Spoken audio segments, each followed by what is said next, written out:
Bos, Pro 2 Arus Advance 1.5 auto tahun 2019. Kereta masih cantik lagi. Condition semua okey, tak ada masalah. Kereta ni boleh loan bank, loan kredit dan loan kedai.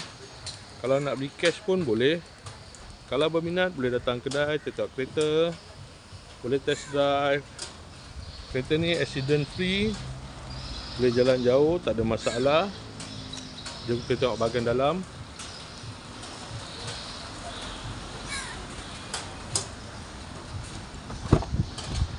Dalam masih cantik lagi, leather seat,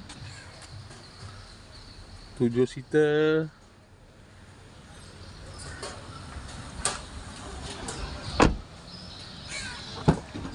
Kereta ni guna push start button. Aircon semua okey lagi, aircon sejuk.